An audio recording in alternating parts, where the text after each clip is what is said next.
Welcome back, everybody. It is the end of June, the 28th to be specific, and it is a good month, if you will. So, end of June. A lot of things going on. Not a lot of things going on, and you'll see what I mean here in a second. Actually, kicking things off, this was kind of a big deal that was announced yesterday from the Apple camp. Jonathan Ive, Sir Johnny Ive, is leaving Apple. Now, this is obviously a big deal because he's been their chief designer. He's known for a lot of different industrial design products and projects at the company. And why is my Amazon device activating? Nobody will ever know why. Anyways, so it's a big deal, right? He's leaving the company, but he's not really leaving the company. And so he's forming his own design shop, effectively, if you will, and Apple's going to be a customer. But the thing that you need to understand about this is, and we've been hearing it for a while, it was coming out of Bloomberg and a lot of other places, that he effectively left, it seemed almost like way back in 2015. At least it's been a couple years. You remember there were rumors for a while that he wanted to leave the company, and then Apple basically probably just gave him a whole bunch more money and said, here, do whatever you want. And the reports were saying up until not too long ago that he was only really coming in 2 days a week.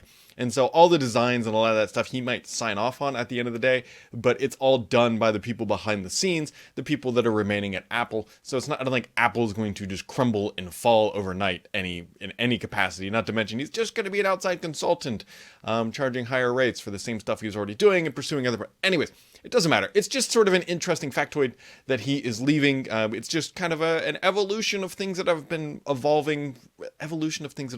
Excellent verbiage by myself. But it's just the evolution of Apple, right? Ever since Tim Cook took over, things change, and more people will leave. Phil Schiller will eventually leave. Tim Cook will eventually, companies move on. He's not going to stay there forever. So best of luck to him on his endeavors.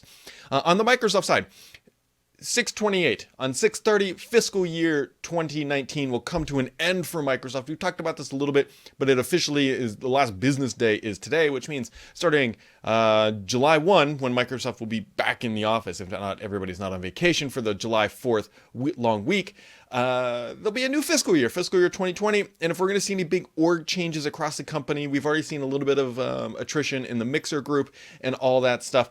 It's going to start to show up probably next month. I haven't heard anything explicitly yet about large scale layoffs at the company, but org changes, reorgs, and that sort of stuff, if it's going to happen, it's going to happen or go into effect starting early in July. So just keep that in mind. If you see any large changes, that is wise, because their fiscal year ends June 30th, which means we should also get a look at their full fiscal year earnings sometime maybe third or fourth week into July. Other things that are happening in the Microsoft world: Microsoft Edge will soon let you block trackers, right? If everybody sees those little stupid pop-up things, and we know what they are, and they track you across the web, and pervasive advertising and all that junk. Edge will soon let you be able to just block that crap. That anybody upset by that? I don't think. Maybe Google or Facebook might be upset. Windows Terminal is going to show up, or is showing up, in the Microsoft Store. If you've been wanting to use Terminal, you can go grab that from the store. Other things that are showing up in the store, by the way, are Cortana. Cortana has been, I've talked about it for a while, and I can't remember when I first said it was going to start happening, but whatever. Microsoft has separated Search and Cortana. They've separated it, right? And now Cortana is just an app, and that app is now showing up in the Microsoft Store. This has a lot of benefits. The primary benefit to this is that Microsoft, much like Edge now, can update it whenever the hell they want. They're not tied to these large OS updates that happen twice a year. I don't know why it wasn't like this from the beginning. It should have been, Cortana always should have been an app that was nimble and dynamic and could be updated. And so rather than 2 updates per year, Microsoft now has the ability to update Cortana whenever they please with the new Store app. So keep that in mind. Hopefully we'll see more improvements on that platform. Speaking of Edge, by the way, the Edge Dev preview builds. So preview builds, previously only Canary builds were available on older versions of Windows. Now you can download the developer preview builds, which should be a little bit more stable than the Canary builds on older versions of Windows like 7 and 8.1. So the other things, I dropped a big scoop this week, earlier Monday, something like that. Microsoft is looking to diversify the chips in its Surface hardware. I've been hearing about this for a while. This shouldn't come as a major surprise if you've been following the tea leaves. But so if you jump back in the time machine, Microsoft, when they announced original Surface devices, the RT, way back in, was at 2012. There's a book on it, which I'll link below. The Surface RT used an ARM-based chip. Microsoft got away from that after that product was a complete flop and has gone solely Intel for the past several years. I believe that might start to change this year. I'm hearing again and again that there's an AMD version of a Surface laptop at a I believe a lower price point. We'll see. I'm not quite sure on that, but what I was explicitly told is that the price to performance ratio was not there for Intel, and AMD had a better offering. So keep in mind that we might very much might see an AMD based Surface laptop. There's also a Surface Pro floating around with a Qualcomm chip in it. Now, there's a code name called Excalibur, and I believe Excalibur is the system on a chip, which is basically, as it sounds like, a system on a single chip. I believe that is codenamed Excalibur, and the chip, the actual core processing unit, is a Snapdragon, I believe, 8CX, I believe is what they're using currently. But Microsoft has worked really, really closely with Qualcomm on this, and this isn't just another shot in the dark at ARM. I think this, hopefully, what being effectively roughly sort of the third try at this type of an environment, might actually stick this time because of the performance guarantees that Qualcomm has put up. The bigger thing that I am happier about with all this, if they're using a Qualcomm 8CX chip, which means we should be getting a Qualcomm modem, which means we should be getting a Qualcomm antenna, which means we're not using Intel's 5G or LTE crap. Qualcomm stuff is vastly superior. We know that because soon as the iPhone basically gave up modem chips, and Intel just said, all right, we're killing that whole org. So that is actually a big win in itself, and I'm happy about that. I'm hoping that we have a traditional Surface Pro, right? Something...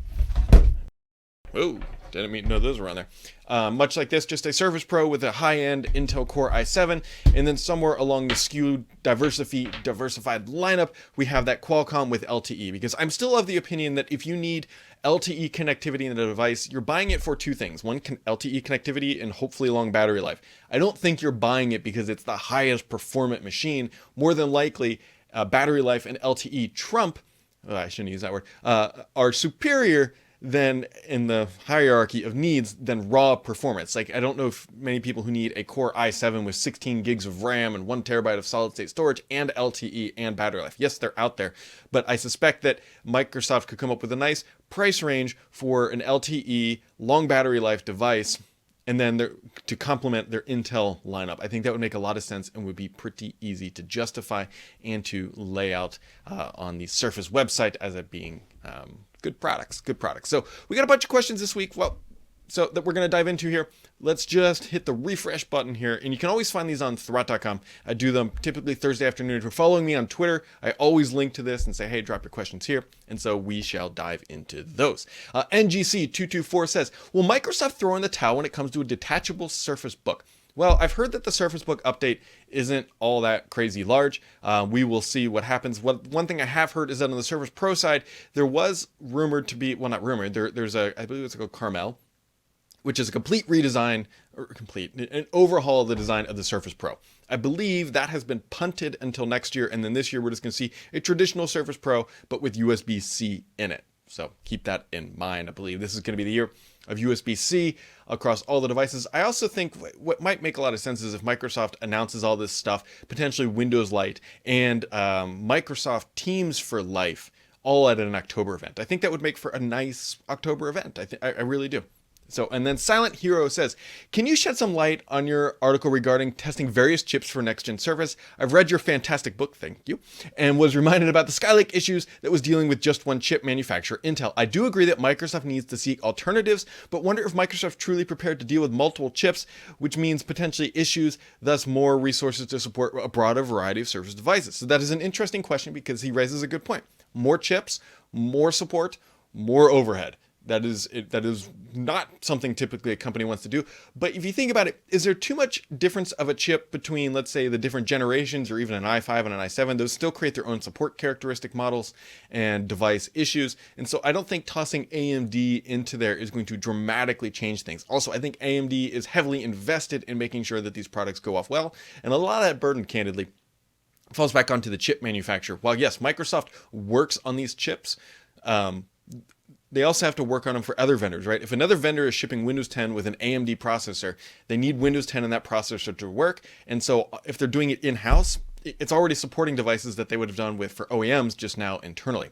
One other question he asked, he says, Apple announced a while ago the XDR monitor, which costs roughly the same sum of all the organs I can spare at this time, and it doesn't come with a stand. In your book, you stated that Microsoft quoted that the Surface monitor would cost about $2,000. And honestly, that looks like a bargain compared to what Apple is asking, with nearly 5K factory calibrated colors, touchscreen, zero hinge gravity, and wait for it, a stand. Do you think the timing of Apple's entry and market opportunity for Microsoft to manufacture these that would fit with the Surface philosophy of a niche device at a premium price tag? That is a very interesting point. What he's talking about here is this monitor back here, which I would personally buy. I don't want the bits down below. I just want the monitor. Would, at the time, I believe it was Stevie Batish, told me it was about $2,000 to manufacture that thing. That's why that device is so expensive. It's all up in the monitor. He raises a really good point that Apple is charging what appears to be a premium, but you got to remember these are not consumer monitors. They're what they're called. They're studio quality monitors. They're reference monitors because they are used for color. Accuracy is the most important thing. Could and should Microsoft release a Surface monitor? I would be all for it. Is now the time? I don't know. What I would love to see is have Microsoft build just a proper desktop and a proper monitor that are separate entities that can be purchased just like a Mac Pro. This thing is awesome. Do not get me wrong. But I would still love just a traditional tower, because it's the problem with this thing back here, while it's beautiful and it's functional if you're a designer, this stuff down here is not upgradable. Like you're pretty much locked in. Yes, I know you can hack it apart and do all that stuff, but it's not like a tower. It's not like a tower where I can just go upgrade the graphics, or I can go upgrade the RAM, or I can go upgrade the storage. Because while the processor might be hard to upgrade on some things, being able to upgrade the graphics and the RAM and the storage is a very big deal, because you can get a lot more life out of your device by being able just to upgrade those things. So I would love to see Microsoft personally just build a proper desktop with a monitor, and then go from there and undercut the Mac Pro a little bit. I think the market is there for it. Dave Jr. says, on Thursday, Destiny 2 went down to prepare for cross-save support. Is Microsoft going to leave it up to the individual developers to support save game syncing, wild, wild west of what's supported? Or will there be a hard mandate for the Xbox Live level? I ask because there's going to be a dizzying amount of options to play games. Traditional console gaming, console streaming, xCloud streaming, Game Pass, and all that good stuff. What can we expect? So here's what I do know about Microsoft's game development for their next-gen stuff. Every game going forward that is on Scarlet and beyond, I don't know current gen stuff. That's one thing I guess I don't know. But definitely for Scarlet and next gen games, all games are going to be natively xCloud compatible. While they will do some work to make older games work, and there's some things you can do under the hood that I'm not ready to talk about yet, that will make the next gen games even better on xCloud. And Microsoft is mandating that all games for the Xbox platform work natively with that solution for xCloud. So on the Microsoft side, I believe it will be built into the platform that you can play from your local Xbox or on xCloud, and your save game stuff will just move across as long as I'm assuming you're paying for Xbox Live in some form or flavor.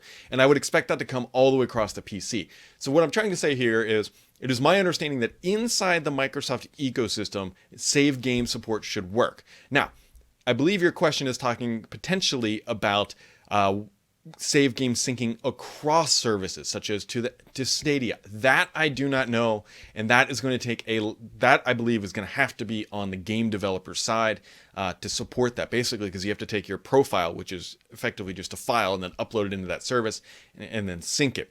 I don't know about how that would work with things outside the Microsoft verse. Martinez V2 says, hello, Brad. Do you think there'll be a new Surface Book this year? I have heard that a Surface Book 3 is on the agenda. I don't know explicitly what is changing, if anything. If it's anything like the Surface Pro, just expect some probably modest updates. It's still a good device. I still think it's a little niche, if you will, mostly because it's the highest of high end. I would still love to see Microsoft. Well, I do like the fact that you can pop the display off that thing. Me personally, I've had more issues with the display popping off than I've had benefit. Yes, it is neat that you can detach that thing and hand it around, and it is pretty dang cool. Don't get me wrong. It's a nice showpiece, if you will. But for the average user, like if somebody says, hey, I just need a laptop, I tell them to buy a Surface laptop over a Surface Book. I've had much better reliability on the Surface laptop side than I have on the Book. So just keep that in mind. Rob T. Boy says, based on the announcement and timing, it seems that the 8CX is a PC-specific Snapdragon 855. Yes, very close. The 8CX is its own Microsoft co-developed Qualcomm chip designed to run Windows 10.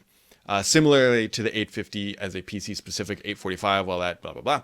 If the 8CX doesn't come out until next year, as it seems with Lenovo, is the 8CX going to come out with tech that is already 1 year old? That is a good question. I think Qualcomm kind of came out a little early with this. They announced this chip in December at their event in Hawaii, and then it's not going to show up until late this year. Late this year. I think they jumped the gun a little bit. I think they did. I don't quite know how, if it's truly 1 year old tech. It is definitely not going to be as bleeding edge as whatever the next Snapdragon chip is. But I don't think it's going to be a slouch. They've been touting the performance for this for a while. I just don't know why it's taken them so long to actually ship this thing. I think they would have been much better off to announce it and say June, or even at Microsoft's Build conference or something like that, being like, this is coming later this year. We will see. That is a very good question, Rob T-Boy, and something we need to keep an eye on. And then Mr. PKI wrapping it up says here, are you going to buy the new Elite Xbox controller at the extremely high price? So it is not cheap. It's over $150, unlike the last edition. My challenge with buying this controller, and I haven't decided yet. One, because I still have this one that I still use back here. Yes, it's all hamstrung together with glue and whatnot. Is that if I buy one, I effectively need to buy two, which is a pain in the butt because I game down here, but my office that I write and everything else is almost directly above this room. And so I would need to buy two. And yeah, over $300 to buy two of these bad boys.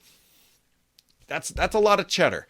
I mean, that's a lot. Like, if I was going to spend that much money, I think on Xbox stuff, I think I'd rather upgrade this thing to an X. I have an Xbox One X upstairs, but this is obviously the S. I think if I was going to be spending $300-ish, I'd rather buy an Xbox One X because this controller is not bad.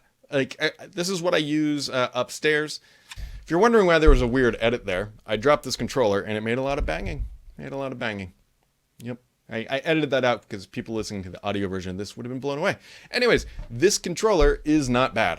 I quite like this. It's still my favorite controller. I like it better than the PlayStation. I haven't touched the Stadia one, but because it has the offset design of the thumbsticks, it's my favorite. So anyways, I haven't decided yet if I'm going to buy it. I want to see the reviews. I also want to make sure that they actually did. I keep joking that they updated the glue, but if they did not update the glue on the rubber padding, that would be atrocious. So, all right, guys, that wraps it up for this week. Keep in mind, fiscal year end is coming to an end. We're going to be heading into fiscal year 2020 starting July 1, with the next podcast. If nothing else, have yourselves a wonderful weekend, and we'll catch you right back here next time.